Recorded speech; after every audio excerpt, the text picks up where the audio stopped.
Hi guys, and welcome to episode 18 of Beat to the Punch. I'm joined on the line tonight by three boys. I'm joined on with Nathan Dowie and Brendan Galuli and my man Riku. How's things, boys?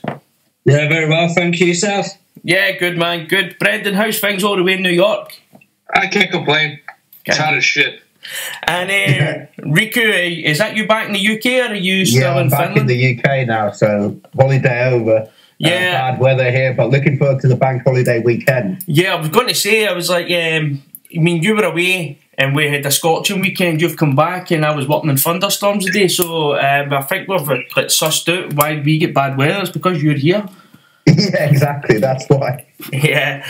But we've got a lot to get through tonight, guys. So there was a lot of action there at the weekend. So let's just start with that. Let's start with Rungvisa Estrda 2 for the WBC strap. And I think that the Ring Magazine belt was also on the line here. Brendan, what did you think of this fight? Did it live up to the billing? I thought it did. I wasn't sure what the Rat King was doing. He came out in that southpaw. You know, he's switching stances. Didn't seem like he had too much of a game plan for Estrada, but I thought Estrada fought beautifully. I thought he won the fight. Yeah, well, Estrada really did. He put his punches together well, and his accuracy was, you know, it was superb to watch. And it wasn't just like single punches. You know, he was landing 2 and 3 punch combinations. But as he's really started on there, Rungvisa's game plan, it kind of made Estrada look better as well. You know, it kind of leaned into Estrada's strengths. Yeah, I think one of the things that was evident in the fight, what we talked about last week, is that Estrada sort of adapted better in the second half of their last fight, and he sort of carried on from what happened in that fight. And I don't think Rungvisa was able to change the game, or he tried to change the game plan, but maybe it was too drastic. Yeah, Brendan, what did you think that you know, the later rounds Rungvisa started having a wee bit more success? Do you think that he is going to live with a bit of regret that he didn't change back to his southpaw style? No, sorry, his orthodox style earlier on.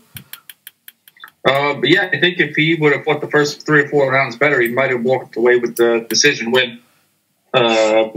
Just at the start of the fight, I was very confused as to why he was fighting like that. But maybe he said it was because he was expecting him to fight southpaw. So what? So why, if you're not effective as an orthodox fighter, why switch it up? Yeah, I mean, I think Rungvisa, he's never been, you know, he's not what we would call a skilled or a cultured boxer. You know, he is what he is. He comes forward in straight lines. The guy's a brute. But, I mean, to change his own styles to try and box, you know, it kind of...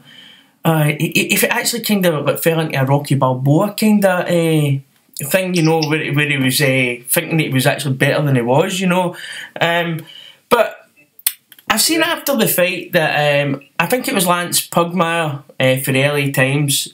You know, he was kind of downbeating Rungvisa, saying that this is why we hadn't seen the guy in the US for so long. You know, he's been found out he was never that good in the first place. Nathan, do you think that's a bit harsh on him?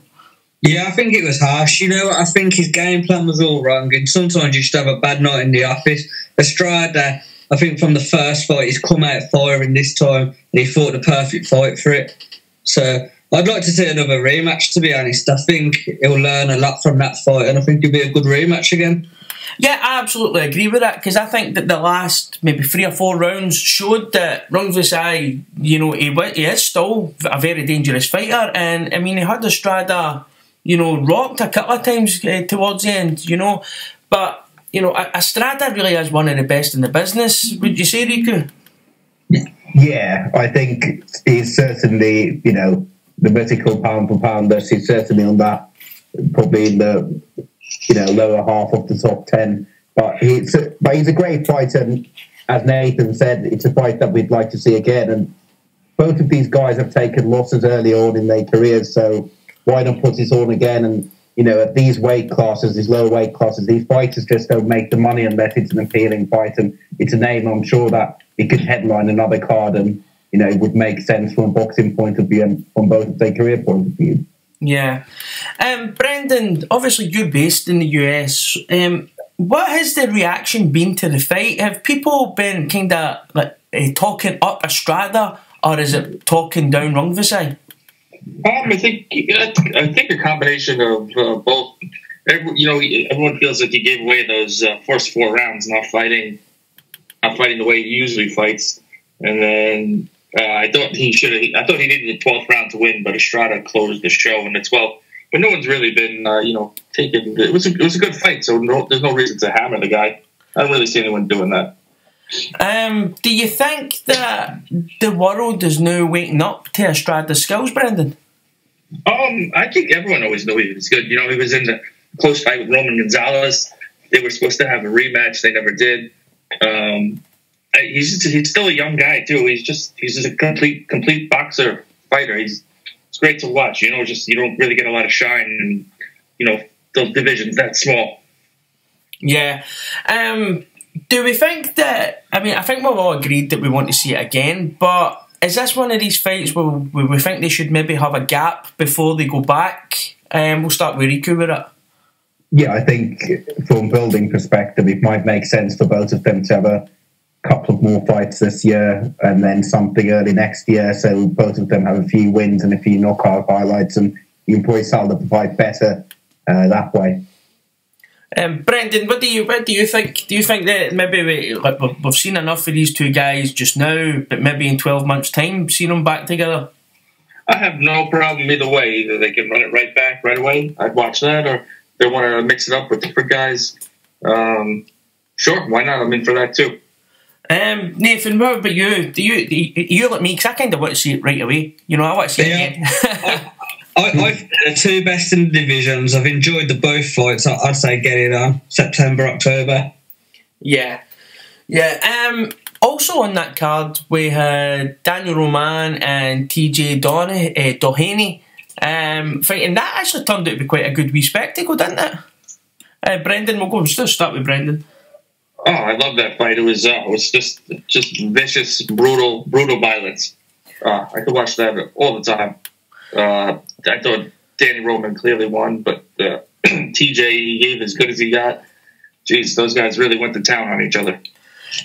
Yeah, Riku, Daniel Roman's really got deceptive power, isn't he? Because, I mean, Doheny's face was kind of marking up, and up until that point, you couldn't really think of a great shot that would make his face come out like that. But it turns out there's a bit of power behind these jabs that were landing,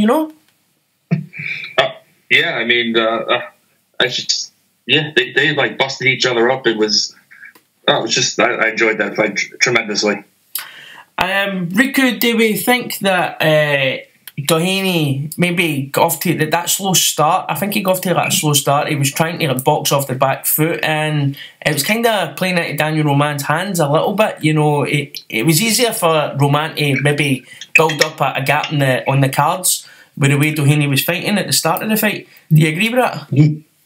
Yeah, I agree with that. And I mean, TJ Doheny is one of those guys that he's come out of nowhere and, won a world title against all the odds in Japan. And I think part of it as well is that he's quite new to this level. So, this is the best fight he's fought. And you can kind of see that in terms of just it took him a bit of time to adapt to fighting at that level. But, yeah, have that fight again, definitely. Why not? Yeah. Nathan, I mean, the things in that fight started heating up once Doheny started finding a home for that left hook. And it really, he was catching Daniel Roman at will with that, wasn't he? He was, but you know what? I think that Daniel Roman is class. I didn't know much about him before he signed up with Eddie Hearn. But you know what? Class act, really impressed with him. Great fight. I think fight of the night, to be honest. Yeah. I would probably go with that as well. But it's looking. I seen Eddie Hearn saying that he's looking to sign TJ off the back of that performance. Do you think that would be a good move for him, Nathan? Yeah, definitely. Lots of good fights out for that. I was really impressed with TJ, and I think he's one of them. Now he's been in that limelight. He's been in that big fight. He's one of them. He'll learn from that. You know, like I think a couple of more fights and he can go back in for a belt. Yeah. You know, one thing about this card that did surprise me is, I don't know how official it was, but I seen a tweet and it broke down the purses for this fight. Oh yeah, with Jesse Vargas. Yeah, but Jesse Vargas getting over like $1 million, but then you're seeing these little guys and they're like getting, they're all getting on. I don't think none of them broke the $500,000 mark. You know, no, I think there's all on about 200. I think Danny Roman got 200 and Henny got 230. You know, that's absolutely, the value for money that the Zone's got there is superb, and surely God, that's for like, any of the other platforms. The little guys is where the value for money is. You have to remember, in US, declared purses are not entirely truthful, so they might have even got double that in actual fact, because there's a lot of other payments that are made in the US. I'm sure others can testify on that point as well. Yeah, well, that's what we all suspect. Al Heyman is a master at, so maybe Eddie's took a leaf out of his book. You know, the earnings off the books kind of thing, which is no taxable. Exactly. But still, I mean, these little guys. Anytime I see any of the big names in the little guy divisions, I'm always buzzing, because you very rarely you ever get let down with these little guys. You know, they're always, they'll stand there, they'll trade, and you will see quick combinations and you'll see aggression. You know, I just don't think they get enough exposure in the sport. What's your thoughts on that, Riku? I think it's just hard because they naturally don't have the same sort of the knockouts, the high knockouts and things like that, so you don't necessarily see the brutal finishes. And it's in every combat sport, the little guys just aren't as marketable or as appealing. And partly as well, if you think about the competition, so think about Charlie Edwards having a world title fight in, 9 or 10 fights.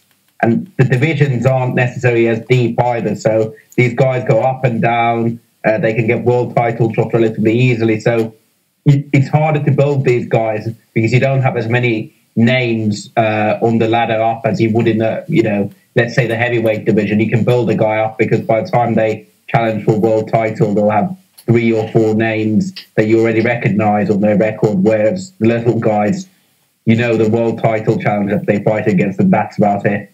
Yeah. This is a question for Brendan, because Brendan's US based. Brendan, did you watch the fights live on DAZN? Yes, I did. Yeah. What is your overall thoughts on DAZN so far? But I want to break that down, i.e. the coverage itself, as in like your HD pictures, and then your commentary teams. The picture is unbelievable. The picture is great. There's nothing to complain about. It's as good as anybody else, if not better. The commentary, you know, it's a work in progress. Well, you know, I guess they're growing and learning, so I'm not going to judge them too hard. Well, you know, one of the things that struck out to me, because I was actually just watching, because I'd only seen half of the Daniel Roman fight, so I was catching up just before we came on air. I was just watching the last 6 rounds of it, and Sergio Mora is like fucking. Yeah, I would rather cut my ears off than listen to that man. He's fucking brutal. I think he said, what did he say? They were hyping up like the Jacobs fight this week, and he's like, I guess what he said to him when he knocked him down, it's like, how's that for beating cancer or something? The guy's just a fucking clown. You know, I thought when he's sitting there trying to talk up the product, or supposed to be, and I thought the disrespect he was showing to guys like Estrda and Rungvisa in the main event, you know, talking about this is why people aren't interested, these guys have the goat punching power, when he literally said less than a minute before Rungvisa's got one of the highest knockout KO percentages in boxing. So you go like, you're just, the guy just comes across as like he's one of these people, he doesn't prepare before he goes on. He's got a preconception in his mind, and that's it. That then gets past as fact. And I think that these guys, man, it's like they kind of ruin the boxing experience for me. Do you find that, Brendan? I don't like him personally. They had Sugar Ray Leonard on for a while. Really, his analysis is I always find not that great. So you know, he's gonna work and see what works. They definitely need to maybe poach some talent see if any of the HBO guys have nothing to do right now. Maybe they can come over. Just anything aside from what they got. And you're right. It does feel it takes some steam off the fight. But I've got to agree with you when it comes to the pictures. I think that the whatever cameras it is they're using, is superb. It's like you can actually see the makeup and the material in the ring, and I think that the grey ring sets off. I don't know why, but I love that grey cover on the ring. It just is so much easier to watch. I don't know why. I've got something. I think that's the second time I've actually mentioned that on this podcast, but I don't know. But as the zone goes, I think that. Would you say that they've been a success in their first 12 months, 18 months? Is that now? Yeah, but I guess moderately successful. Yeah, I'm not sure what their subscriber numbers are. So, but it's a product I pay money for. I enjoy it, and especially they had the deal. It was like $99 for the year, so you can't beat that. Yeah. Normally the fight this week coming up this Saturday, I'd be paying $75 for. So. Yeah, so that's it. You're right into the profits right away. You can't really. I don't think American fans can really moan about that. To be honest with you, it's bringing boxing, it's bringing the price of the market right back down to something similar to what we pay in the UK. For these big fights. But let's just move on. I have a question for Brendan. How does it compare to ESPN Plus? I like the ESPN Plus announcers much better. ESPN Plus also has a great picture, but that's a lot cheaper. That's like almost, I think I paid $4.95 a month for that. And but then also on ESPN, the big fights like the Terrence Crawford Khan fight was pay per view, so yeah, it doesn't even come in with your $5 a month or whatever. Yeah. Well, let's move on to the World Boxing Super Series. It's always one of my favourite topics. I love it. And we've seen Regis Prograis take on Kirill Relic, and Regis Prograis really put on a masterclass, didn't he, Nathan? Yeah, he's a class act. He outclassed him, didn't he? It was easy work for him, really, I think. Yeah. Are you still there, Nathan? Yeah, can you hear me? Yeah, sorry, I wasn't sure if you dropped off. I interviewed Prograis and I was asking him about a Josh Taylor fight.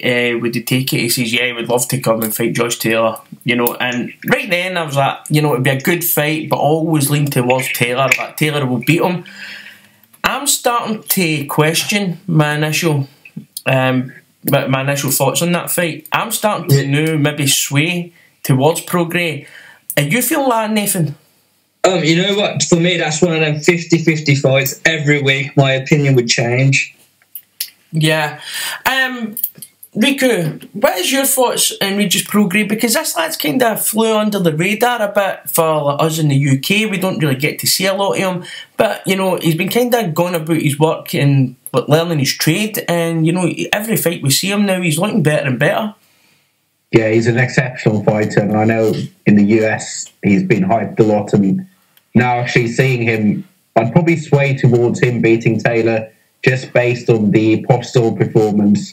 Because if that Taylor that fought against Postol would turn up, and I know last time you mentioned that there were some other issues which weren't ideal in that training camp, but I just feel that Prograis, he will be, I reckon he'll be pound for pound in the next few years. Like he's of the new wave of these guys like Errol Spence and the others.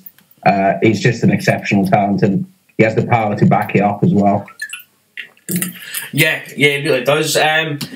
Brendan, we've seen Kirill Relic a few times. I mean, I've always liked the lad. I've seen him get jobbed in Glasgow. I've seen him beat Ricky Burns into the ground and absolutely, it was embarrassing what happened to him that night. And then he also suffered something similar against Bartholomew, I think it was, in their first fight. We've never really seen Kirill Relic get beat down like that. He's always been a competent boxer. Was that a statement by Regis Prograis? I'd say for sure. I mean, you haven't seen him much here. I guess since he's with Lou DiBella, he really didn't get like the notoriety he probably deserved. He wasn't fighting the biggest fights coming up, or he wasn't really on TV that much over here. But yeah, I think he's a special fighter, and I can't wait. Hopefully Taylor comes through his fight. That's a matchup I'd love to see.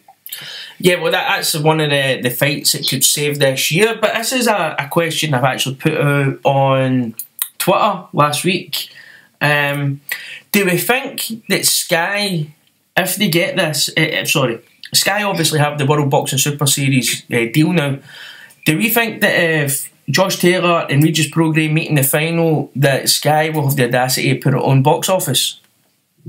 And we'll go firstly with Riku. I think just to fill up their quotas of pay-per-view shows, they'll obviously have the White Show, AJ Show. If they want to do 6 this year, that's a natural one. A lot will depend whether, the World Boxing Super Series stages another final alongside it, because then it's a viable sort of product if you say, we've got 2 finals in one night, and if they do it at a friendly time, if it's a location which is friendly for UK audience, so either in the UK or mainland Europe, you could stage it 9, 10 o'clock, and you'd probably get a good at least 100,000 buys or even a bit more. So I don't really see why Sky would have acquired the product otherwise. Yeah, but Brendan, does it take? Nathan. Nathan, does it take a different kind of what we call in Scotland a brass neck, a different kind of shamelessness to charge pay-per-view for a product that you're not actually spending the money to put on? Yeah, I agree with that, because you have to think, in England we was getting it on YouTube free, wasn't we, before Sky got it? Was it on IFL? No, it was actually on WBSS's on YouTube page, streamed live, and it was a superb feed they were doing on YouTube as well. Yeah, I think they'd be taking, when they would have paid not a lot of money to get that, and I think to put that on Sky pay-per-view would be taking the piss, to be honest. Yeah. It is a pay-per-view worthy fight, but I still think, like, with Josh Taylor, he isn't that big of a name to the casuals. He's more with the hardcores at the minute, so I can't really see how they're going to put that as a pay-per-view fight. Yeah. Brendan, we'll go back to you just to get the US perspective on this. We've seen Regis Prograis, he had a hard time growing up. He was caught up in Katrina. Flooded out New Orleans, family left with nothing. I think they moved to Texas. And he's been kind of brought up with his training with the Charlos. Do you think that that's a positive or a negative? Because he's kind of gets spread loyalties between 2 hometowns. He's also from New Orleans and he's also from Houston, I think it is the other one. And is that going to make him a hard brand to sell in the US? I'm not sure. What I like they're doing with him? His last 3 fights have all been in Louisiana. So I think 2 in New Orleans and the other one was just in the Cajun Dome in Lafayette. And they're growing him into a draw there, which is nice to have, instead of, unfortunately, I benefit. A lot of fights are always it's New York, LA, the Forum, or Staples, or, that outdoor tennis center, or Vegas. But it's nice to have a guy finally, they're trying to grow him into something in his home area. But I don't think he's very well known here, to be honest with you. There would be balls to put that on. DAZN has it, but it would never be a pay-per-view here. That's for sure. Yeah. I think in the US you guys are safe. You use are safe with your DAZN subscription. But just out of interest, I know that you're a Josh Taylor fan. So, what do you think? Who do you think would win that fight? I agree with what Nathan said. It's a 50-50 for me. This week for that performance, I favor Regis. But see how Josh Taylor looks May 18th, and then you could change my mind. I'd be curious as to where they would even have that fight. I'm sure probably draw better. Where they have it, where they can make more money. Yeah, I actually asked Regis Prograis if he would come to Scotland when I interviewed him, and he says 100%. He would love to come here and fight Josh Taylor, but that was obviously before he had the world title and stuff like that. But I think it would be a great fight to have here. I think that this is a fight that we need to save 2019. It's been this year's kind of letting us down quite a bit, boxing wise, the first 6 months anyway. So I think that this could be a fight that could have me buzzing for November. That's a fight I would travel for. Well, I've got anywhere to have it. I have a 3-bedroom house now, mate, so I told you I'll put you up, I don't know if your missus would be too happy with my performance. Also on that card, we had Nonito Donaire secure his place in the final as he knocked out, I think the guy's called Young, is it? Am I? Yeah. Stephen Young. Stephen Young. Yeah. I should actually remember that because I went to school with a guy, Stephen Young, but I wasn't sure if I was right there. But the bit of, for what I hear, I've not actually seen this, but for what I hear, it was a bit of a highlight reel knockout. Now he's up against the monster, Inoue, in the final. If Inoue can get there, he has to get there first. But what do we think his chances are? Beating Inoue in the final, if that is the final we indeed get. We'll start that with Nathan. You know what? I think that Inoue, he destroys anyone in that competition. No, Donaire's got the experience, but Inoue's a monster. I don't fancy anyone against. I think Tete would have probably stood the best chance. Do you not think that maybe Inoue's chin might be untested, and with Nonito Donaire's left hand, you know, if he's got any glass there, that he might be able to find it? You know what? I just can't see anyone getting through him. Like, Inoue just goes through everyone, doesn't he? Yeah, pretty much. He's pretty much. You know what? I think him and Donaire, I wouldn't even see it going 3 rounds. I just think he walks through him. Yeah. Riku, this little resurgence for Nonito Donaire's career, has it caught you by surprise the way it's caught me by surprise? Yeah, it's caught me by surprise just because he's come down a weight and he's got a battle, and I think we all wrote him off probably after Rigondo fight. So, but it's been refreshing to see, and you know, as he said, having met him, you know, he's one of the nice guys in boxing, and even when you look at his interactions with fans wherever he goes, or with Carl Frampton after the fight, you know, it's hard to find a nicer guy on the face of the earth, to be honest. So it's a feel-good story, but I have to agree with Nathan here that I can't see going past 4 rounds or 3 rounds if Inoue has been put in front of him. Yeah, and I've got to agree with everything you say there about Nonito Donaire. I mean, I've met plenty of boxers, I've interviewed plenty of boxers, but Nonito Donaire is the only person I've ever interviewed where I get starstruck. You know, I've loved the guy for years. You know, I've always been a big fan of his.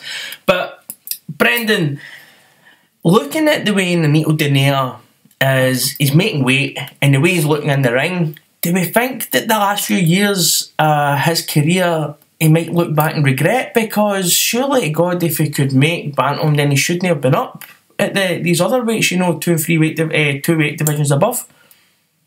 Yeah, I always thought he was having trouble making the weight, but apparently, you know, he's 36 now and he's hitting it no problem. I think featherweight is way too big for him.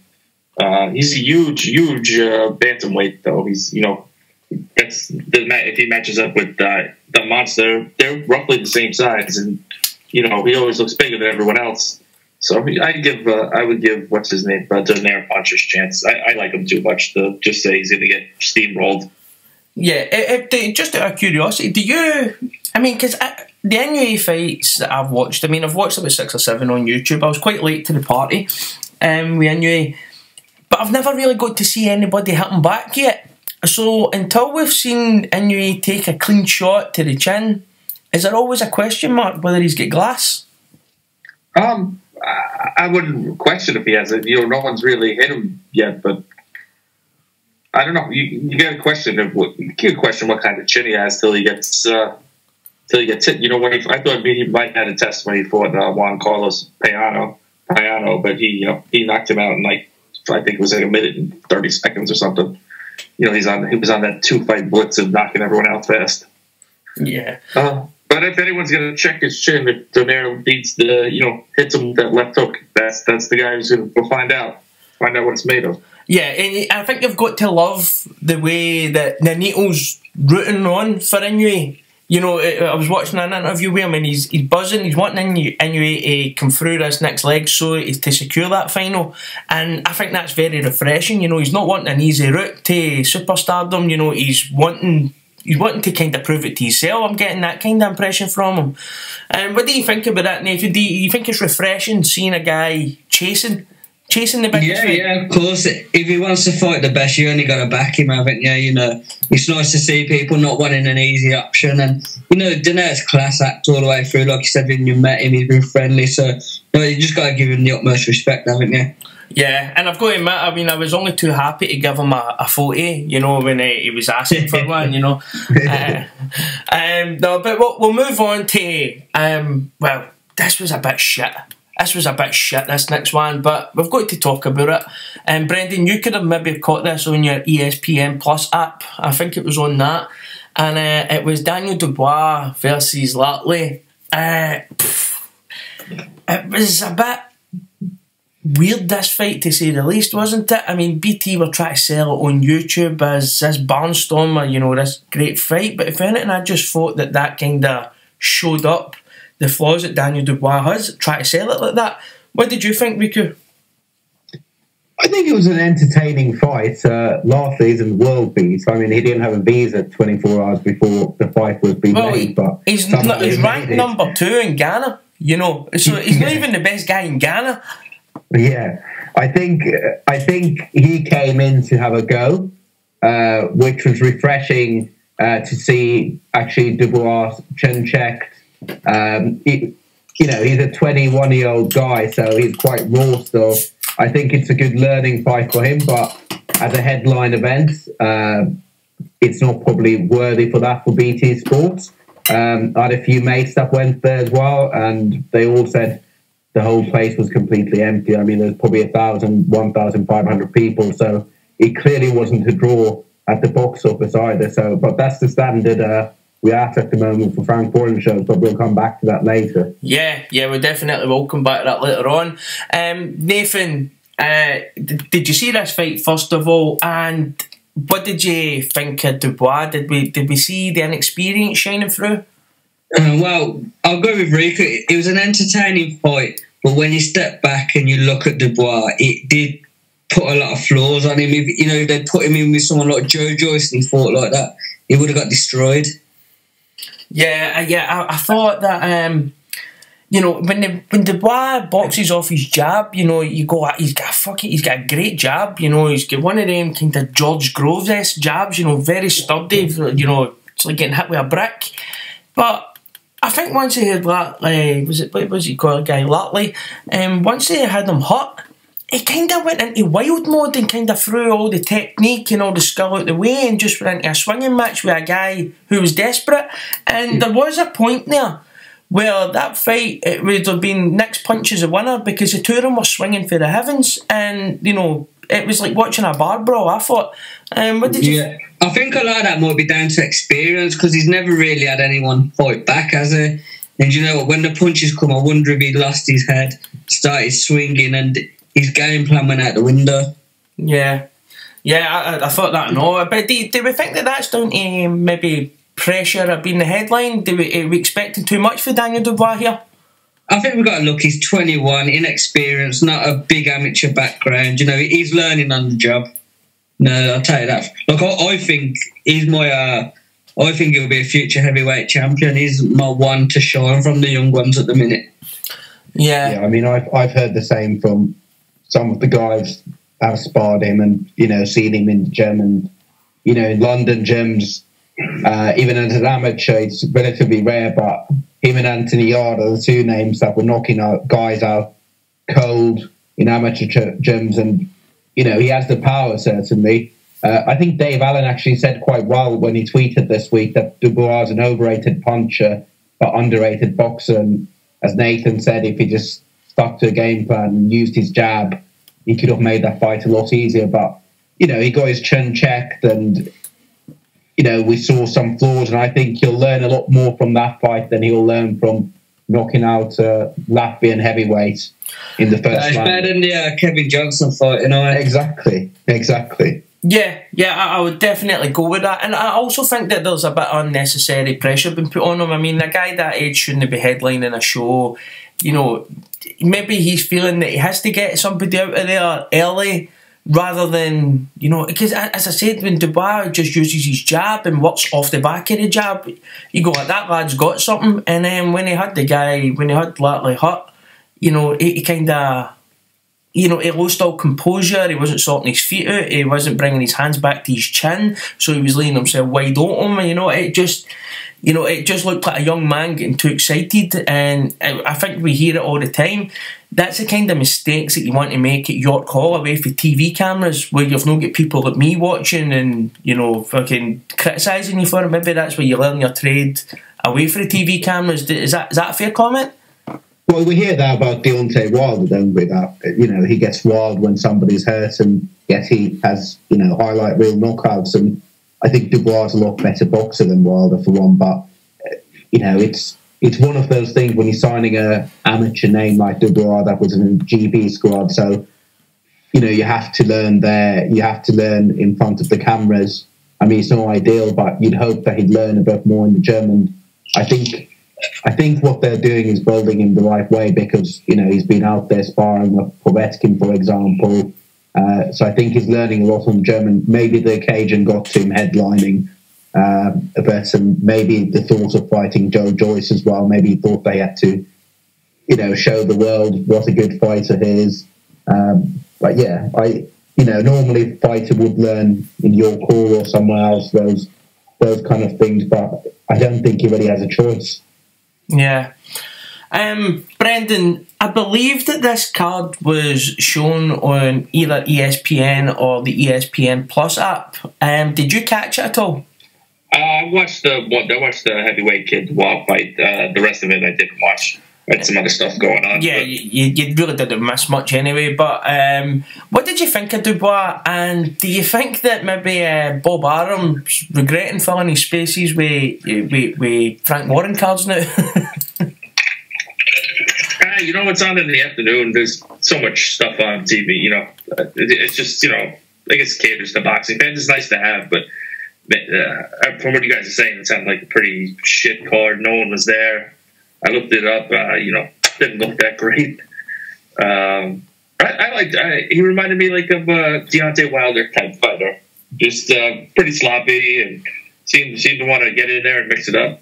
But 21 years old, he's grown up in the limelight. So as long as they keep matching him right, and he learns, spends a lot of time in the gym, he should be good to go. Yeah. Well, I think he's definitely got the better fundamentals than what Wilder's got.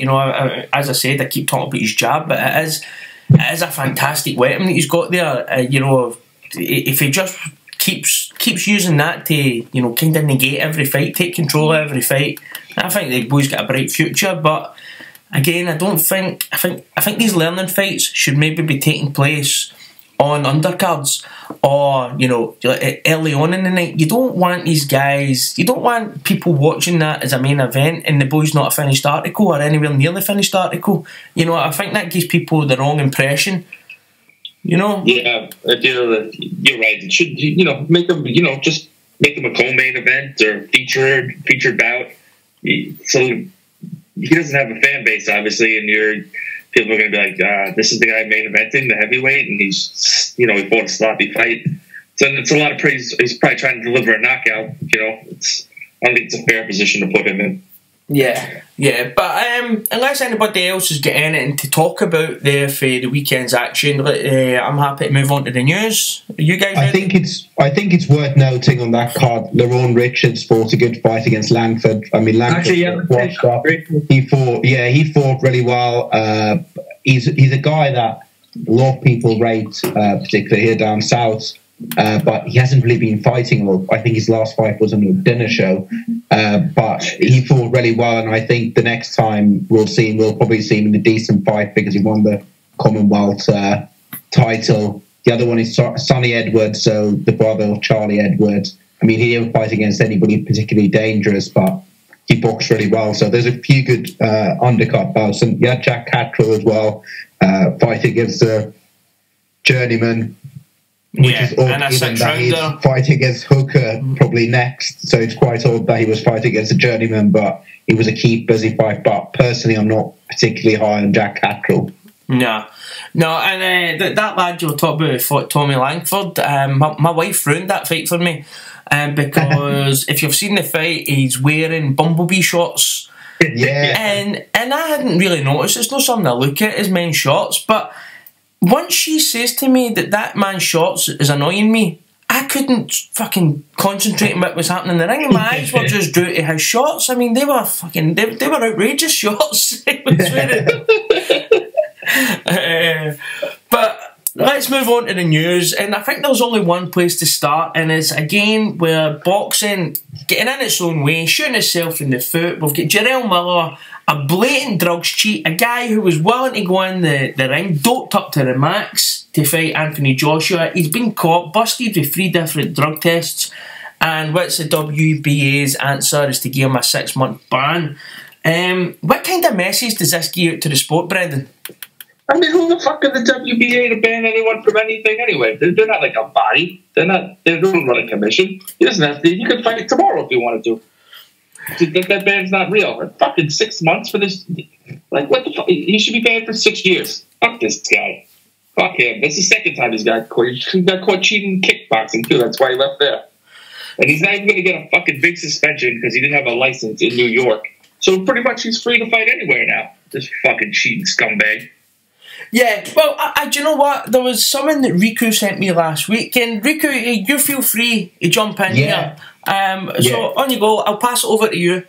Yeah, so someone in boxing floated around a conspiracy theory to me where they said that could it be possible that one of the other, whether it be PBC or Top Rank or someone else, or another promotional body would have paid Jarrell Miller money and guaranteed another fight in exchange, well, not in exchange, but just sort of because he's been caught and knowing that the license wasn't going to be an issue, so just to scupper a matchroom show. I mean, I know it's a bit conspiracy theory, but it wouldn't be too out of the realms of possibility that they were scuppering Joshua's US debut and they're not giving most of their fighters up for decent fight. Yeah, well, see, obviously with all conspiracy theories, you always look at it with, nah. But then you've also got to think, who fails free drug tests nowadays? Who, if you get caught, it's minute traces, and, because these guys are on cycles that have been designed for them not to get caught, so if they get caught, they're usually just being unlucky.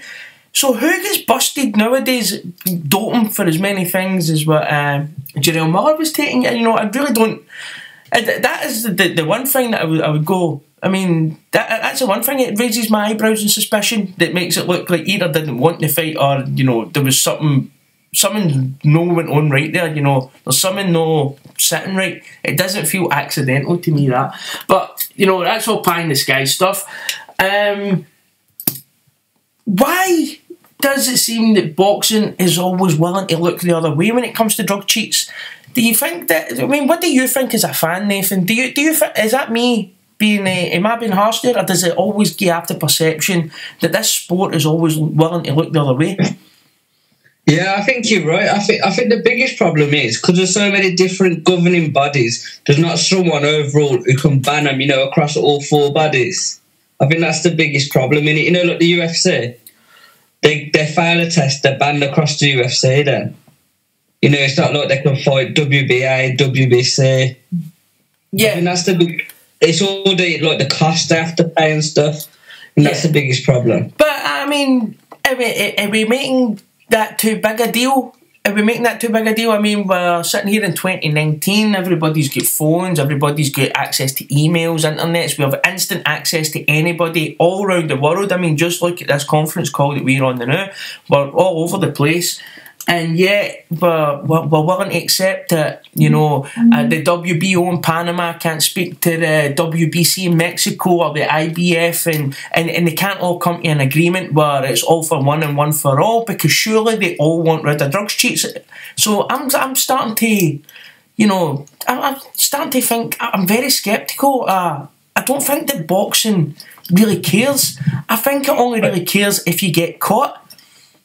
I agree. I mean, I think the issue is if you start looking too much into too many people are going to get caught, and it's a bit like athletics or cycling in the sense that if you start getting top athletes caught like Canelo and others, it just ruins the sport, and everybody's lunch money is gone at that point. So you know, in the interest of boxing, it's easy to call out these guys that have failed drug tests for growth hormones and EPO, whereas other guys that have nasal sprays or buy over-the-counter stuff, you can just claim that it's an accident, an honest mistake. But the onus is on every fighter, and I think the onus is on promoters as well, because promoters should be blackballing these guys. Yeah, until promoters, you know, match on this stuff, but you only have to look. The facts are Dillian White has been banned for this. Kid Galahad has been banned for it as well.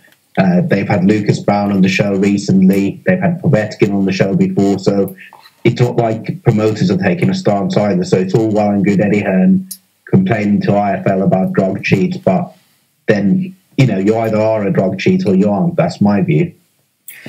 Do we think that, I mean, in the UK we have UCAD, who are an independent body, you know, and when you're kind of banned for it, are we putting British athletes at a disadvantage because we fall under, our athletes fall under that banner of UCAD?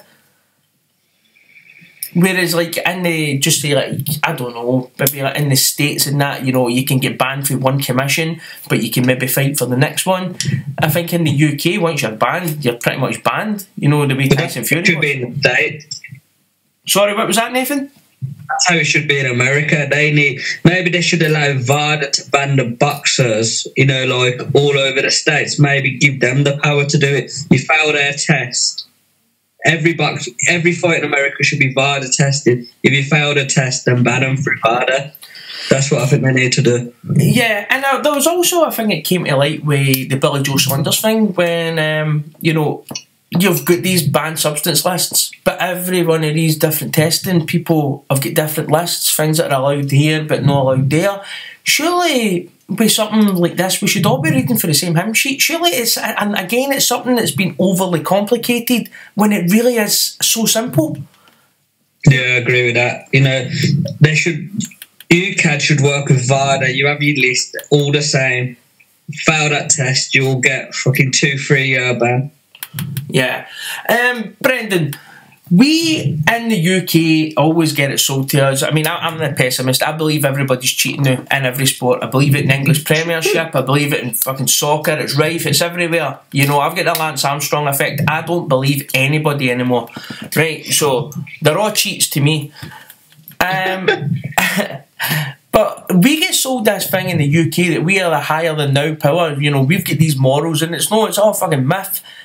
In the US, what is the thoughts on drug cheats? What is it maybe? What's the US perception? You know, I tell you what, in football, like NFL football, you're only done for a year, and then the second year, like 3 strikes, and you're fucking gone for life. Boxing, it's a fucking joke. It's like 6 months is 6 months. That's what these guys take off in between fights now. It's fucking criminal. Did you see the Cole Frampton tweet? No. He tweeted out something like, he's been banned for 6 months. He said, I'm going to be out for 8 months. We're just waiting for my next fight. So he said he can fight quicker than I am in my next fight. So he shows what punishment is that. Yeah, and as a joke, you know, it really is a joke.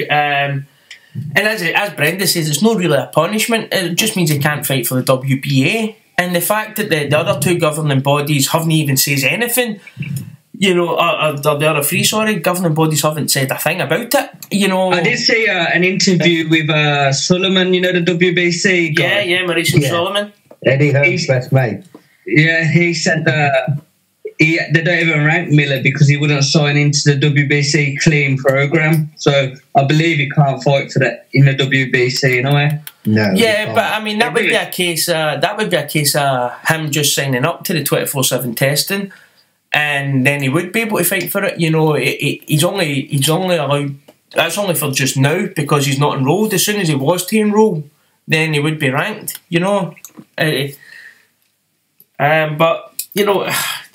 It's such a frustrating thing to talk about because it gets made to seem like it's just so complex and it's this big thing and everybody's hands are tied, and it's when you strip it back, it's really not. You know, it's really, really not a complex situation. if you were serious about getting drugs out of sport, then the way you do it is you make it not worth people's while to risk it. That's the way. If you lose your livelihood for the rest of your career, if you get caught taking something like anabolic steroids, then you're not going to risk it, are you? That's the way I look at it.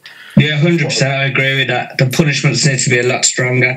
I would say 2-3 years minimum. Yeah, that will affect your career. I don't think it's even the punishment. As I said, if Top Rank, PBC, Matchroom, Warren, a few other of the top promoters came together and they said, if anybody gets caught using drugs, they're not going to be fighting our fighters. Then that will be enough, because otherwise fighters can't make proper money or proper living. So all that has to happen is those guys coming together and agreeing, regardless of the governing bodies. Yeah, but that's us coming out of 50 minutes now, so we better push on a bit. But just off the back of Jarrell Miller being banned and having to pull out the AJ fight, Andy Ruiz Jr. has now been confirmed. Brendan, what do you think, Andy Ruiz Jr.? How good a replacement is he in a scale of 1 to 10? I give that replacement actually considering who's available, knowing you're not going to be able to make the Fury or Wilder fight, I give it like a 7.5, 8. I think actually Ruiz is probably better than the fucking fat cheating Miller. Yeah, I was going to say that. He's definitely more skilled, anyway. He's got great hand speed. He'd be a hell of a light heavyweight if he stopped, drinking Coronas, eating tacos. I swear to God, I just took a sip of my Corona and put it down. As you says that. Canelo's fighting this week, so that's me on the Coronas, and I had quesadillas the night for my dinner. That's me, gone full Mexican this week. But no, yeah, I think it's a great replacement. I says this as well, that I actually think that Andy Ruiz is a far better boxer than Miller. Miller was just a freak show, a 320-pound guy. If he hits you, he could knock you out. That's all we're getting in with. He wasn't bringing... AJ's a far better boxer than him, and AJ would have probably got him out of there before the 6th round. Whereas Andy Ruiz... I seen Andy Ruiz fight against Joseph Parker, and Andy Ruiz would have been the WBO world champion had he just been in better shape, that he could have kept his foot in the gas for another round or two. I thought he won that fight anyway. I thought he won that fight clearly for me. I thought that he kind of... I thought that he thought that he was further ahead on the cards than he was, and he was taking rounds off. Whereas if he'd have just kept the pace up, he was really he picked Parker apart. So, and that was him going to New Zealand and fighting in Parker's backyard, and so I'm not too bothered about Ruiz being brought in. But Riku, what does this do for Anthony Joshua's big launch in the US? I think one of the things is they have to get an American fighter, just because of it's a US debut, the zone. Obviously Andy Ruiz Jr. has the Mexican connection, but I don't think Miller was a good opponent in the first place. So he's not. I wouldn't say Andy Ruiz Jr. is much better either, but it is what it is, because it's a late replacement, and he's probably the best replacement possible. I do wonder whether it will drive, and maybe Brendan can give some colour to this, whether it will actually drive any sort of sales, or whether the Latino community is going to get behind Ruiz Jr. in this fight, or whether it was done just for that reason. But I don't think he'll give AJ any problems. He's just a bit too small and short, and I don't think he'll have the fitness, because I've watched him fight once and I've watched some of his highlights, and he needs to get quite close to a guy to do his work, and AJ can just keep him at bay with the jab and just break him down in 4 or 5 rounds, I imagine. Yeah. Brendan, just before the answer, like Riku was saying, just to touch on that, we commented on this before, I think that we did anyway, that the tickets for this event are quite overpriced. The undercard is very, very poor. And now the main event has been changed and a replacement has been brought in. Does Anthony Joshua / Eddie Hearn deserve any criticism? I know that they don't maybe deserve criticism for the main event being pulled, but the rest of it's became a wee bit of a farce, hasn't it? I wouldn't blame Joshua for anything, but Eddie Hearn, especially after putting on such a great card on this past Friday. Maybe should have saved one or two of those fights for the big AJ, premiere in the U.S. in New York. But for the price they want for the tickets, the card is like disgusting. I mean, you wouldn't even want to go in until the main event anyway. Yeah, I had it up, but I can't find it. I thought I took a screenshot of it, but I can't find it. Just to there it's here. I have. We've got Anthony Joshua, Anthony Ruiz, Andy Ruiz Jr. Right. Then we've got Cal Yafai against Jimenez, Callum Smith against TBA, Katie Taylor's fighting. Obviously, none of you know that much about women's boxing, but Katie Taylor's fighting in Ferrari titles against Delphine Pearson or something. 43-1 fighter. But as I said, don't really know. And then the rest of the fights are all against TBA. Kell Brook's on there, Joshua Buatsi, but they've not in against any named opponents. That takes some brass neck to ask for the amount of money that Hearn and Matchroom are asking for these tickets, all things considered. Yeah, definitely. There's only 4 weeks to go as well now, isn't there? Look, mate, it's only a month to go, so they ain't going to be fighting anyone credible either. Yeah, that's exactly it, Nathan, and this is another thing. Do we suspect that this is, I've seen a lot of the US media maybe thought that Eddie Hearn was some sort of second coming, and they didn't get to see a lot of the shows that we had to put up with over here. We're thinking that this is maybe them seeing what the real Matchroom effect in the US, Nathan. Do you think it? Yeah, I do. Look, he could have made a great card there. Look, you could have looked at it. Right, you've got Joshua Ruiz, which is a decentish fight. You've got Katie Taylor in a unification. All right, I'm not mad on women's boxing, but it's still a unification fight, and it will appeal to some people. Cal Yafai in a world title defence against someone I don't really know of. But if you put Callum Smith in against a New York super middleweight, that could have brought a bit of interest in it. Cal Brook against an American, look at a decent standard. But you ain't going to get that now. It's going to just be a dog shit show, isn't it? Yeah, it is. It really is. It's very poor. And Brendan, I know that you were actually thinking about going to this. I bet you're counting your lucky stars that you didn't actually buy a ticket. Yeah, I'm keeping an eye on the ticket prices. If they'll drop on StubHub, maybe it sold pretty well, previously. So I'm not expecting to, but if I can get a decent ticket for like $150, I'll still go. Yeah, I'd like to see Joshua in person. This is probably like my one shot to do it without having to travel somewhere. But there's no way I'm spending double the money I spent on the Crawford tickets to sit like in the fucking nosebleeds, looking at the fucking Ranger banners while while the fight's going on. Having to watch the stream, I might as well stay home. Yeah, that's a Wembley effect. That was gone for that. Sorry, Nathan, what was that? Okay. How have the ticket sales gone on that show? I think they sold. They were saying like 17,000 as of last week. So they only need to sell like 2 more, 2,500 more. They'll probably sell out, I assume. Obviously, just while we're talking about this, Brendan, because we couldn't get you on last week because you had other things to do. But you were at the Crawford and Can fight. What did you make of the fight and the card? I was disappointed in the card.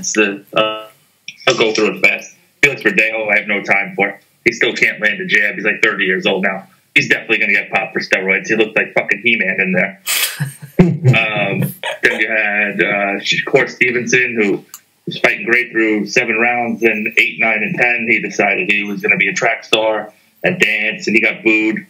He got to close the show. I like Teofimo Lopez. Came there, did what he had to do. Then he said he had a shit training camp, and he looked great in there. So I hate to see what he looks like off a great training camp. And then spin his balls that are now located on the side of his hip and quit.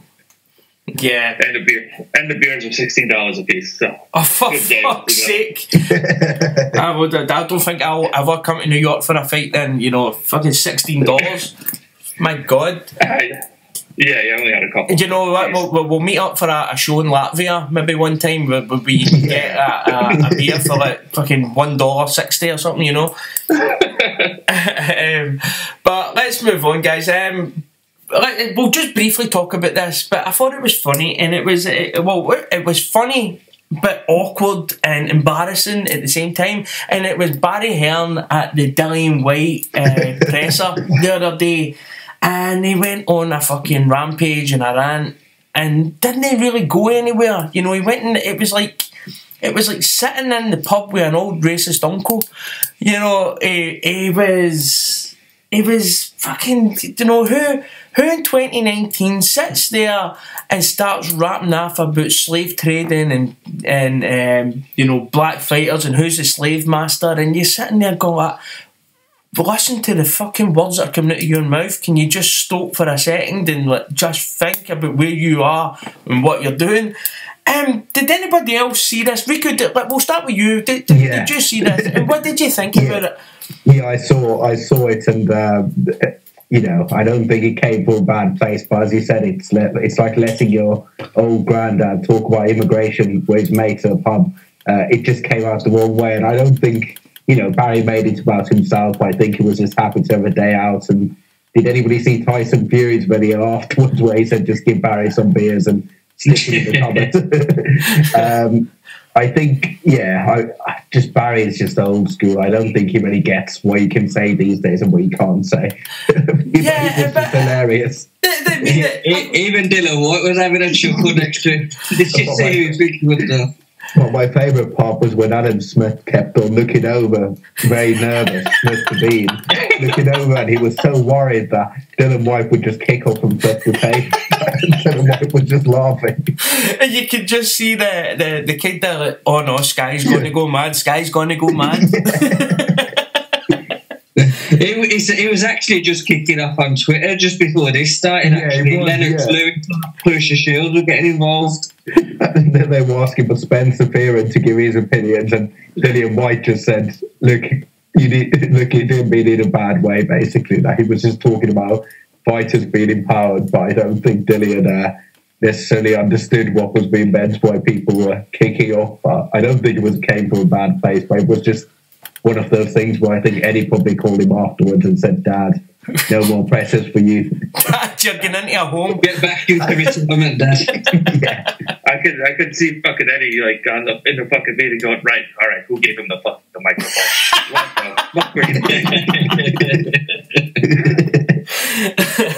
fuck? Yeah, man. But do you know what it was? It was quite funny. He was kind of slagging himself, you know. He was kind of saying, I mean, these fighters now, I mean, they're all getting paid. I mean, I remember when we were the slave traders, you know. And I'm sitting there saying, I can just imagine, like, the black fighters that were fighting for you going like that. He fucking thought I was a slave, you know. Listen to what you're fucking saying. It was so awkward to watch, man. It was fucking... He'll probably justify by saying that, you know, he was friends with Eubank for a long time. Yeah, and do you know what came to my mind? I remember Eddie Hearn, and this is funny, this is us going off in a wee signal, but I remember Eddie Hearn saying, Eubank is nothing but like a prick kind of thing, you know. It was my dad's birthday, he'd been my dad's friend for 30 years or something like that, you know, and he didn't even show up. He wanted money, that's what it was, he wanted money to show up to my dad's birthday. And I was like, no wonder he wanted money, your dad was his fucking slave master, you know, that's the way you fucking, you know. Fucking... well, you've got to laugh. You know, some people were getting very upset about it, but you know, you've got the gift that keeps on giving. Did you see that guy in the US that Jeff Mayweather was interviewing earlier this week, and he was chatting about Danny Jacobs' fight against Canelo, and he was going on about, well, we'll see how Jacobs holds up because he's obviously had cancer, and then he starts doing these impressions of like the bones might not work, and you just think, where did they dig these guys up from? No, I've not seen this, but I fucking want it. I'll send it to you guys. I'll tweet you afterwards. It's just like it's the worst thing. Like even Jeff Mayweather finds it awkward. It's bad days if you can kind of, you know, make a Mayweather feel awkward. You know? But let's move on. We've got Ryan Burnett, who signed up with Bob Arum in Top Rank. Now, Brendan, we'll go to you because you are you know Bob, Bob's kind of style. You know, you like Bob. Is this a good move for Ryan Burnett? I'm sure. Why not? Yeah. I guess I saw Eddie say they had no contract for him, which is probably bullshit. But yeah, they're signing up like the whole MTK fucking every fighter they have. If they can make hopefully they can. I don't know if they're going to use him as an opponent or they're going to try and feature him. I'm not really sure. Well, I think that Michael Conlon being there, I think that they might try and have that as a double team when Mick Conlon's back in Ireland fighting, back in Belfast fighting. They'll have Ryan Burnett also on the card, beefing it up. So I think it actually makes sense that way. And Ryan Burnett's no mug. Ryan Burnett's a great fighter. But Nathan, I don't know if you've seen it today. I shared it today, and it was Eddie Hearn saying Burnett didn't leave me, I left him. Like a woman scorned. What did you think of that for Eddie? Did you? I don't know if you've seen it today, but yeah, I did see you share it actually. And to be honest, I think it was a bad mistake by Eddie because his English stable is lacking. Our Saturday night shows are poor. So like Ryan Burnett, he'll be back in for a World Championship. He could headline a Saturday night. Yeah, but I also thought that, and I put this out to one of the people that tweeted me in. I can't remember who it was, but I tweeted them back saying, it kind of shows you what Eddie Hearn's like. Rather than lose face, Eddie Hearn is now kind of making it. He's making himself look like this boy got a bad injury in the World Boxing Super Series and I didn't renew his contract. That's more respectable in Eddie Hearn's world than actually just saying that he left me and went to a better offer at Top Rank. Yeah, I agree with that. I think it's a bad mistake by Eddie, and he should just pull up. Listen, I can't afford to pay him what they're paying him. Good luck, all the best. Yeah, because that was kind of where it was on Irish Boxing News. I seen it. They guys do brilliant work. It's great source of news on there. And that was kind of what they were saying, that it's Eddie's maybe trying to save face, but the facts are is that Bob was willing to pay a lot more money than what Eddie was. And I think I agree with you. We don't know what Ryan Burnett's going to come back to because that's a really serious injury, and there's no guarantee that it won't reoccur. Riku, what do you think that the future holds for Ryan Burnett? Just quickly back to the points that you guys were making. It's a well-known fact that Matchroom don't sign long-term contracts with their fighters unless they of your Joshua's or Callum Smiths of this world. So there's always that risk of that happening. And also, with more promoters doing these joint ventures with US broadcasters, why not sign for Top Rank right away and just rather than cut out the middleman and go through Matchroom or Frank Warren onto these US shows or US broadcasters shows? What does the future hold? It's a really tough division. So given that Teti's pulled out, Top Rank have a joint venture agreement sort of with Frank Warren. So I think the Teti fight might be a big fight in the UK, and it's quite a natural fight to make. Yeah, I hadn't actually thought about that until you just says it right there. That's a fight that makes so much sense. It's a route back to a world title, and surely God, that must have been something that was spoken about for Burnett to jump ship, to go with Top Rank, because Top Rank is massive worldwide, but here in the UK, if you're going to go with Top Rank, you're going to go to world level and going to try and go at a global scale, whereas if you're staying with Matchroom in the UK, you're kind of only UK based, and you're not going to be headlining shows or on shows. It's on Sky Sports. When you go to Top Rank, you could be on a Bud Crawford undercard, or you could be on a Lomachenko undercard, and your exposure is limitless. Yeah. And then that would make sense with Bob Arum's deal with Frank Warren. It's an easy fight to make. There is a union there with the two, and I think that would be a great fight, Teti and Burnett, because we really need to see Teti do something in this sport. Well, if you look at Burnett's box rec, it says that he's already scheduled to fight on the MTK show later this month in Belfast. So it seems like it's MTK / Top Rank signing. So because they're already on the ESPN platform MTK, so I think in the UK he'll fight under the MTK banner, and we'll probably see more big MTK shows in the UK. And then, as and when need be, he'll fight in the US, or might even fight on the Frank Warren card. Yeah, and I mean just to touch on that as well. There's also Lee McGregor, who's a great talent, is fighting Scott Allen in one of these MTK shows that we're starting to see kind of take over the small hall scene, especially in Scotland. I mean, the best small hall shows. It's a good fight. I just thought I'd bring that in there as well. We're mentioning MTK, but it's a great fight for young Lee McGregor. And I don't really know where I was going with it. It's just because I heard the MTK were on. But we've also got David Price and David Allen signed up to fight on the undercard of Dillian White. But we kind of predicted this fight. It makes so much sense, and it's quite entertaining, and it's weird in a kind of circus kind of way, isn't it? It's a good fight in a kind of freak showy way. You're kind of, I don't know why I'm intrigued by it, but I'm so intrigued by it. Is anybody else feel like Nathan? You? Yeah. I love the fight. I think they're both around the same level. You got Price who can punch. You got Allen who can take a punch. So it's like, can Price knock him out in the first fall, Dave Allen wear him out, and then probably get him after round 5 or 6? Well, now I think good fight for them both. It's a well-even matchup.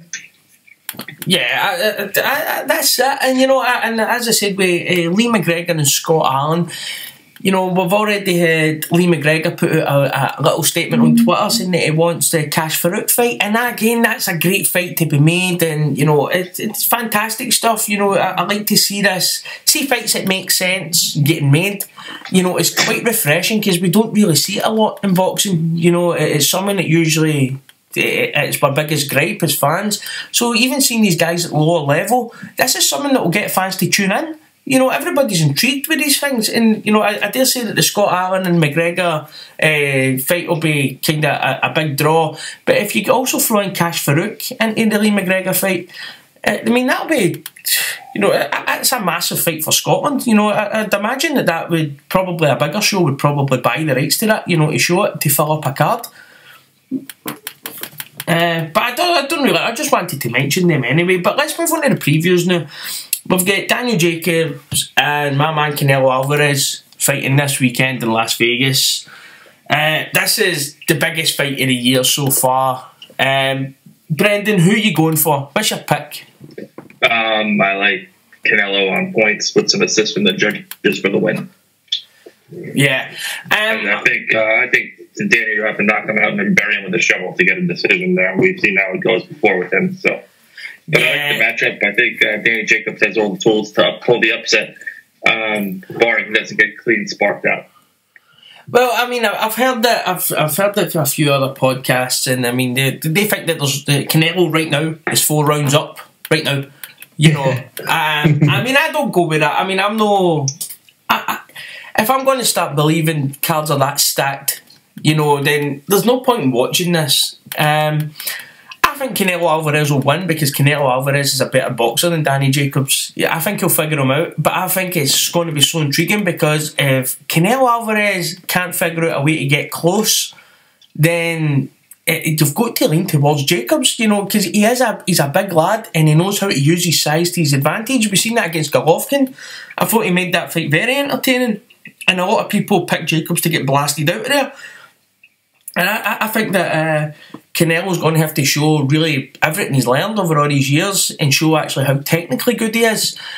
Riku, how do you view this? Do you think that the cards are already stacked against Jacobs and he's already fighting up a mountain? Or yeah, to be honest, sadly, I do think. Canelo scored a draw against Mayweather, so that tells you everything you need to know. That was a draw. And, and as well, he's the face of DAZN and he's the biggest draw they probably have, so there'll be a lot in his favour. I think what will be interesting will be the weigh-in, because or the day after the weigh-in, because last time against Golovkin, Jacobs he didn't meet the IBF check weight, and he came in really heavy for that fight because I think he just thought he's a bigger man. Yeah, he could move quite well in that fight as well. He obviously got dropped quite early in that fight, but he might have two game plans. One is to, stand and trade with Canelo, earn his respect with his power punching, or the other one is that he'll try and cause problems by moving around. So I think the tally will be whether he makes that check weight or not. Well, didn't he weigh quite heavy, when he did a pre-check weight? Yeah. He was quite 78. Yeah, so he had a fair bit. That was only about a couple of weeks ago, wasn't it? He's a big lad. Yeah, he is a big boy, but as you say, against the Triple G, I says that was underhanded cheating what he done to Triple G, because if Triple G's willing to stay within that £10 limit and all the way up to the fight, Danny Jacobs is suggesting he's going to stay within that £10 limit and then just decides that he doesn't want the IBF belt and he's going to just do what he wants. For me, that's borderline cheating. I didn't like that for Danny Jacobs last time. But I think he'll probably meet the check weight now because he is the IBF title holder, isn't it? It's in the contract he signed too. Canelo doesn't want him. He's gonna make weight. He's gonna make a weight, I think. Yeah. I personally think that Canelo will knock him out later on in the fight, just because I've always been suspicious about Jacobs' chin. He was dropped by Mora, wasn't in that fight. He was obviously knocked out by, Piro, but at that point it might have been the effects of cancer. But I just think, Canelo's such an accurate and spiteful puncher that if Canelo has him hurt, I think Canelo will take him out. Yeah. Nathan, what do you think? Do you think that these cards, do you think that Danny Jacobs needs a knockout to win? Yes, but I'd like to believe not, because like you said at the start, if we go in believing that's against it, why do we watch it? So I do think there'll be a lot of stuff stacked against him, but I do see Canelo winning on points. I think he's just too good. Canelo is a different breed, isn't he? He's just exceptional. Yeah, I mean, that's the way I look at it. I know that the first Golovkin fight, I didn't see it as wide a robbery as what other people did, but I did think Golovkin won. Now, the second fight, I think Canelo won. I still seen people saying that it was a robbery. I don't know how you can call that fight a robbery, because you couldn't have seen any more than 1 or 2 rounds. I agree. I had Triple G in the first one, but I definitely had Canelo in the second. The judges scored it the same. I think 5 rounds the same, which were, I think, 4-1 to Golovkin, if I remember correctly. Sorry, to Canelo, if I remember correctly. So, it's hard to at that point argue that it was a wide robbery, and Golovkin had 8 rounds versus 4 rounds. Yeah, the way I remember, I was scoring that it was, I think there was something like 4 or 5 swing rounds in that. There was 4 or 5 swing rounds in that in the second fight, and people already had the preconception that Canelo's going to get cheated. So that Golovkin's going to get cheated. So right away, any close round goes to Golovkin. So they're pretty much doing the same as what judges do. They're not looking at it through. They're not looking at it through the way going, that was a close round. That could have went there, but I like this, therefore I'll give it to him. What they do is they say, Canelo gets the benefit of the doubt all the time, I'm going to do that. And if somebody says different, then they're wrong and that's a cheat. And I never really got that. I thought that was Andre Ward's Kovalev 2 fight had a bit of that as well. People just goes, Andre Ward got a decision in the first fight and then he got away with murder in the second fight. No, Andre Ward went in against a bigger man and, he brought him down, he chopped him down to size, just for being... He took a bully and bullied him, and I loved that. People didn't, but I did. But yeah, I did as well. And Virgil Hunter said in the build-up, he said that Kovalev's going to quit in this fight. He said that he hasn't had a good training camp. We know his habits outside of the ring, which are well documented. He's going to quit in the fight when it gets tough, and that's what happened. Yeah, but as I said, let's go back. Where is the keys to victory for Canelo or Jacobs? Let's start with you, Brendan. What's the keys to victory? What does Danny Jacobs have to do to win this fight? Where? I think he needs to keep Canelo away with the jab. Use his lateral movement. And overwhelm him and win the rounds. I don't think he can. Has the power. I don't think he has the power to knock him down. But I think he has to stay away. No close. Jab. Yeah, because I think that we've seen that anybody with any kind of mobility gives Canelo problems.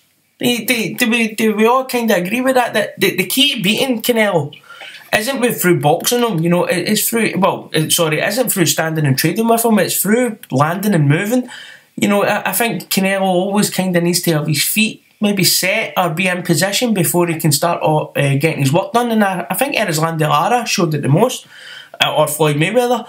If you move and you're a moving target, he kind of struggles a wee bit. Yeah, I had actually Lara beating Canelo by 1 round, and I think it might have been 2 rounds. I can't remember, but in any case, I do agree with that. But then I do think Canelo has improved massively over the last 2 years. He's just become a lot better boxer, and I think it was evident in the second Golovkin fight. And that's really, I think the movement's an important part, but actually throwing punches while Canelo's throwing punches as well, because Canelo is such a fast combination puncher that you can't try and block those punches. You actually have to be throwing punches as he's throwing them as well. Yeah, and I mean the way Canelo, he is quite a complete fighter. That's why I love him, and I know he's a drug cheat, and I accept that. I do know that, but just breaking it down to actual boxing skill and ability, I love him. I mean, the guy might be a fucking cheat, but I like him for what he does. But Nathan, what do you think? Do we think that Danny Jacobs has to stay on his toes, keep him at the end of a jab, and just constantly move on the outside? 100%. That's the only way he can win it. Jab him, move, try not to get hit. That's his best plan. Just staying with you, Nathan. Canelo, what do you see? How is he going to get close? Is it throwing punches in bunches? Is it through superior footwork, cutting the ring off? How does he close that gap down? Because I mean, for me, when I'm playing this fight out in my head, I see that being a big problem, because Danny Jacobs is a big boy, and I mean, I thought that when Golovkin, who's great at closing the ring off, I thought he struggled at times to get close to Jacobs.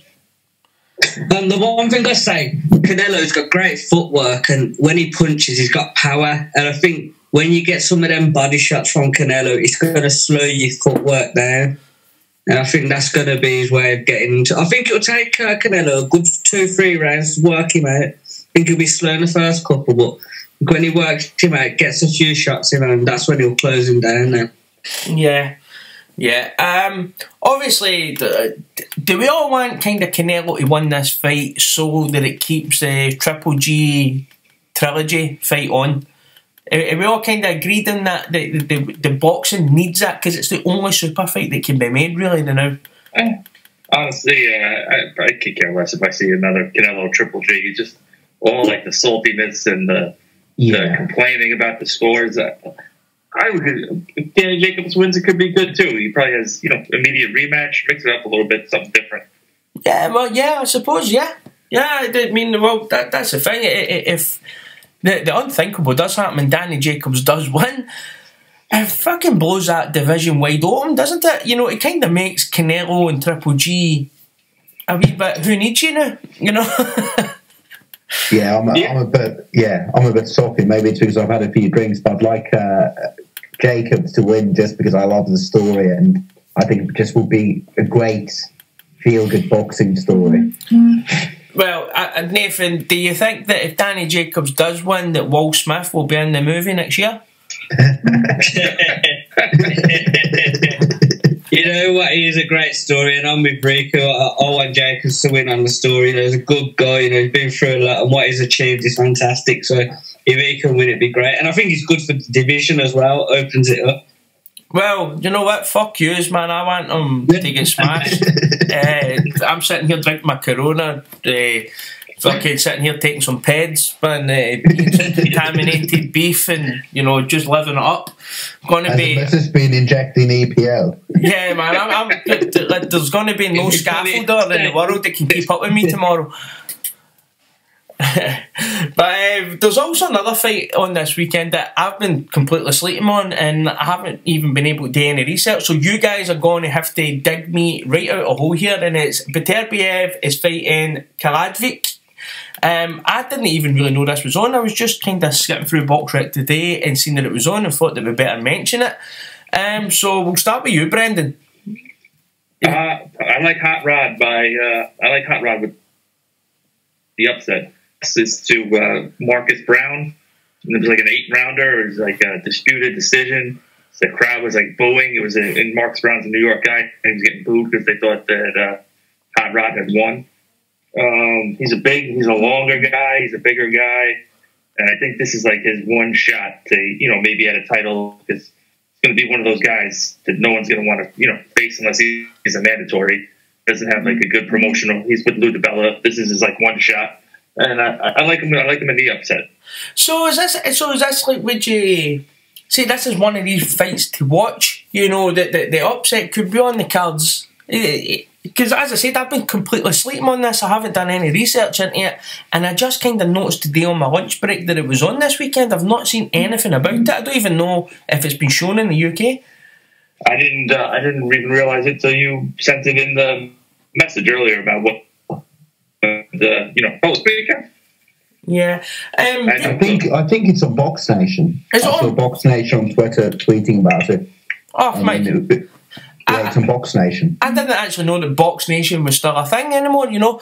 I ended my contract a year ago because I was tired of watching Cotto Margarita 1 twice a week, so I ended it. Well, I'll be honest, I only keep watching, I only switch it on because I've got a great documentary on Box Nation about the Jerry McClellan and Nigel Benn fight, and every time it's on, I think it's called Round by Round, and I watch it every time it's on, and it must be on about 4 times a week, you know.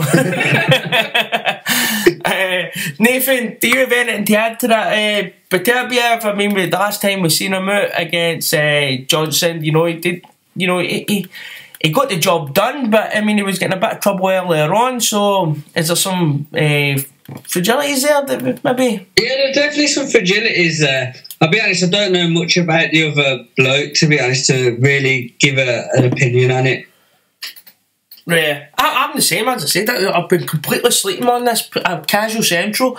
But let's just move on. I've just a couple of points to discuss. It's just, let's start adding this in, get a wee group discussion going. And the first one, it's kind of, sorry Brendan, but it's going to kind of exclude you maybe. And it's something that's like, where Eddie Hearn's head turned to America, you know, his shows in the UK have been quite weak. But after seeing Frank Warren's card at the weekend there, you've got to think to yourself, is Frank Warren wasting a major chance here to become the premier promoter in the UK? We'll start with you, Nathan. We'll start with you. Yeah, you know what? Them BT shows this year, you know, they're all unforgettable, aren't they? I think you got the Kid Galahad, Josh Warrington fight coming up, but apart from that, nothing, you know, that you could really remember, is there? No, and I thought that card, you know, when Frank used to use Box Nation, what we used to always get was a Celtic title fight, or we would get an English area title fight, you know, and it would be superb. You know, it would be 2 guys evenly matched, not great in the skill department, but yet it doesn't matter. See, if it's 2 guys getting in there and they're putting it on the line, getting a shot on TV, you know, the one that comes to my mind is Jamie Conlon and the boy Nelson. I think the Geordie lad, I think he is, or he's for Sunderland. You know, to us Scots, Sunderland and Newcastle's the exact same, but apparently people down there think different. But you know, he used to give fights like that on Box Nation on Frank Warren cards. I don't think that Frank's doing that anymore. I think that that was Frank's bread and butter, and I think he's neglecting that now. Riku, what did you think of that card at the weekend? I mean, personally, I thought it was deplorable. It was a small hall card, to be honest, but I think if we're comparing Sky and BT, I think BT's budget for boxing is a lot less than Sky's budget. And, you know, Sky's budget operates in a model where they recoup a lot of the money from pay-per-views, whereas BT's, I think Frank Warren's model is more, let's sell tickets to shows and get ticket sellers to sell tickets and, you know, fill up the arena as much as we can. And then the TV money is extra. So what Frank is trying to do is just to build fighters with records and then chuck them into world title fights and try and get some names that way. But I think the big challenge that he has is the best talent in the UK goes to Matchroom, which means that he's left with the other guys. So he just has to try and build these and try and get world titles. And actually at the moment in the UK, you know, he had a few good names last year where he had Selby and, you know, James DeGale and others. So he had a bit more depth, but at the moment he has no depth at all. So if you look through his roster, you've got Daniel Dubois, Anthony Yard, Billy Joe Saunders, who's kind of the forgotten man in British boxing, Frampton, who's sort of MTK, probably more than his Warren. So there isn't much. Yeah, exactly. That's true, actually. Yeah, but I mean, the criticism I have isn't with building guys like Daniel Dubois, or isn't like having a 6-rounder with Jack Catterall. You know, that's no. See, if you had a filler in between that with like the Zelfa Barrett and Ronnie Clark, you know, it was a great fight. A great fight, no household names, they're not really expected to go anywhere, they're not pushed onto world titles. It was a great fight because it was evenly matched. Do you know what I mean? And again, the boy Nelson and Jamie Conlon, you know, great fight, fantastic fight. I think there was 4 knockdowns in that fight between the two of them. You know, it was phenomenal action. It's fights that don't cost a lot, and that one night might be the pinnacle in these guys' career. And you put that on. I mean, these English titles and area titles. You know, some of the fights and the matchups you get are so good. And I thought that card the other night was missing that, because apart from that, all we seen was, I think, Tommy Langford's fight was an evenly matched fight, but apart from that, it was all blowouts. You know. Well, if you think about going back to my point about it being a ticket model, so a lot of what he had is fighters from the south that could sell tickets in, whereas with the, you know, area titles, that's possible, but a lot of these area title guys are with your Steve Goodwins of this world, Mo Pryor. Sometimes they let their guys go on these shows. The challenge that Frank has is that he wants to have ticket sellers and he wants to build fighters, so it's quite a narrow pool of fighters, and it means that the matchmaking is always, you know, stacked towards the home fighter.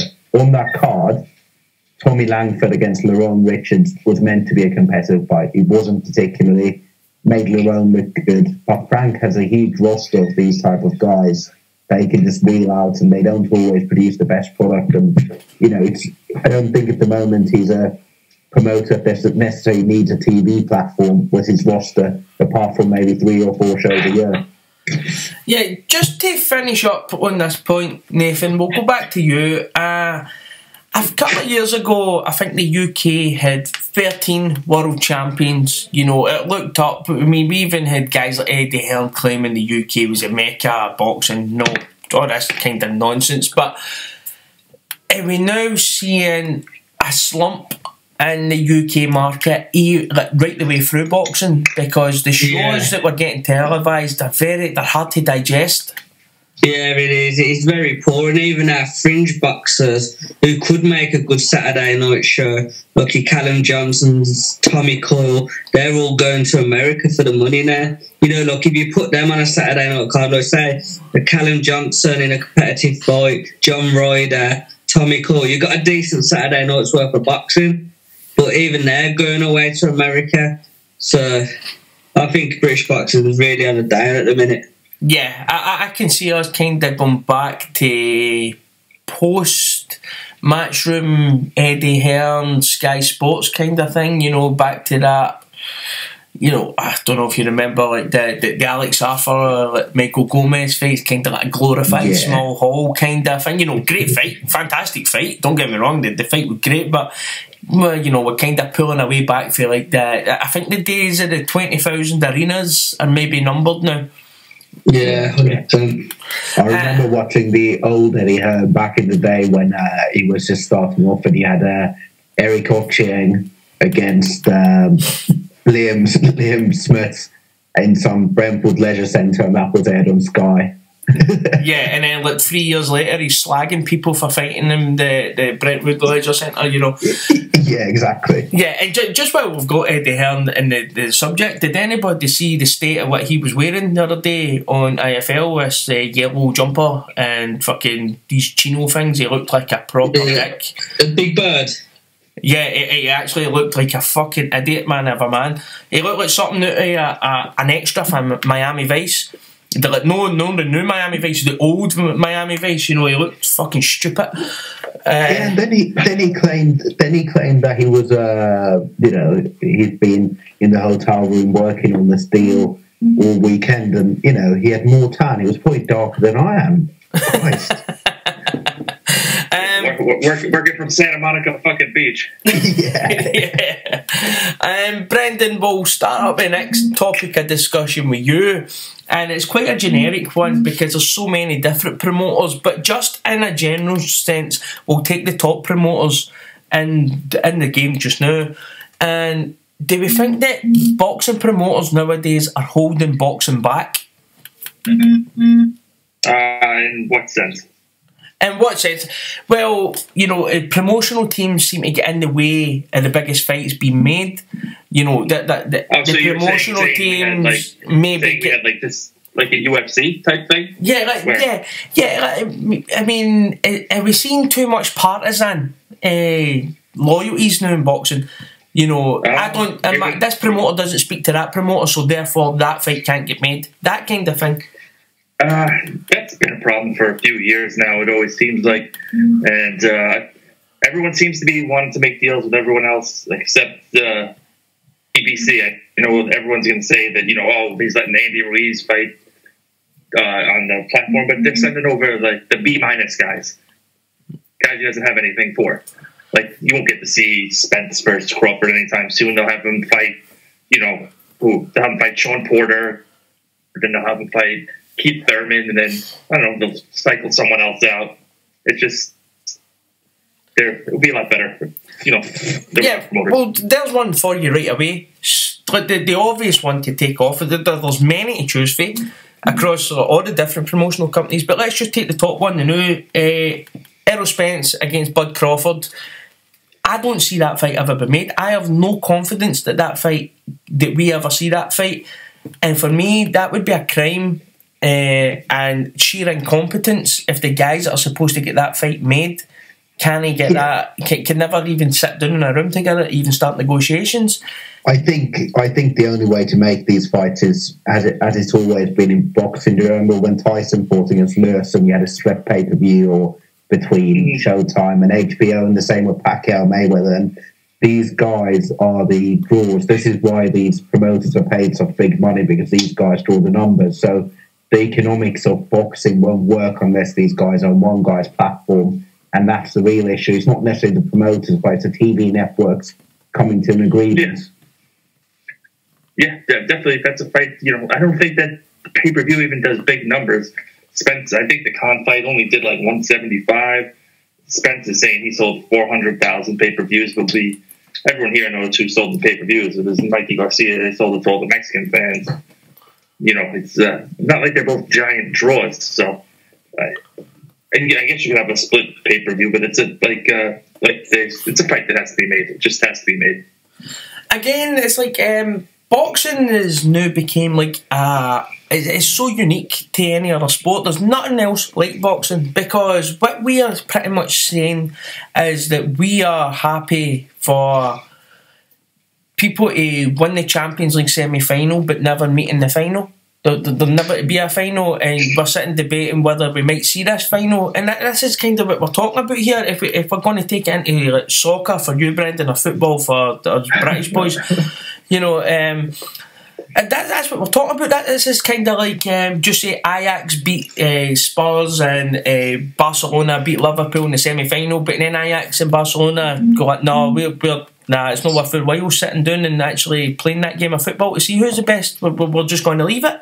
You know, well, you have that in other combat sports, so I don't know much about mixed martial arts, but you have that between UFC and Bellator, don't you?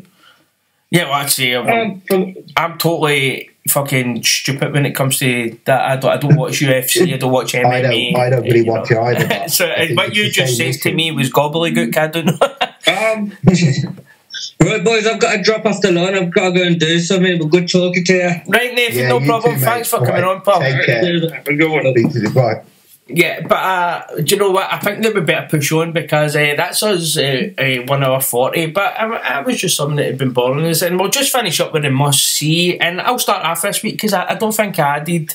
I don't think I brought anything to the table last week, and it was a Joe Lewis documentary I'd watched, and you know, I kind of read the Sugar Ray Robinson book, and Joe Lewis plays a big part in it. It kind of got me, you know, I'm going to go and find out a wee bit more about Joe Lewis, and you know, I was absolutely disgusted with how that man's life ended up. You know, the money that Joe Lewis made, and you know, he's a fantastic fighter, but to think that he pretty much died destitute. You know, you had. Max Schmeling used to pay for. Yeah, Max Schmeling used to send them money as well, and you know, he ended up a referee in the WWF. You know, like a start, and it got to the stage where the IRS were waiting on him to got his check. To pretty much, they would give him like 5% back of what he'd been paid, and the IRS would take the rest. And I never knew this, and I always thought it was just like, you know, like the American tax system. You know, some people try to exploit it, but what he actually got into debt for was he was given, you know, guys coming back for the war, guys that had maybe lost limbs or injured in combat. He was giving them tickets to his fights, and he thought he was giving them tickets. So he'd been doing this for years, giving like a couple of hundred tickets here, a couple of hundred tickets there. He didn't actually know that they were taxable, and that's what started it. That you know, something so stupid like that, and you know, doing a good deed for like servicemen, and you know, and it ended up making the guy die penniless. You know, he died poor. You know, and it was so harsh. You know, it was kind of. I knew this documentary kind of filled in the gaps. You know what? I'll tweet out the link later on for it. But you know, it was quite infuriating and sad to see.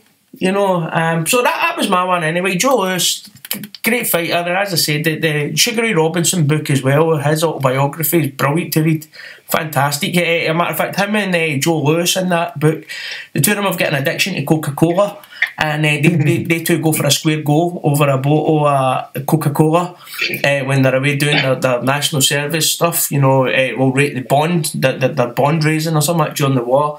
The two of them go for a fight, you know. So, with Sugar Ray Robinson, he says he's like, I lasted 10 seconds with the heavyweight champion of the world. You know, I held my own for 10 seconds before Joe ended up playing the SmackDown, you know. We'll start with you, Brendan. Have you seen anything this week for us? I'm bringing nothing to the table this week. Absolutely nothing. I've been having the weeks the last couple of weeks, so just not enough hours in the days, man. Yeah, I hear you. Riku, what about you, pal?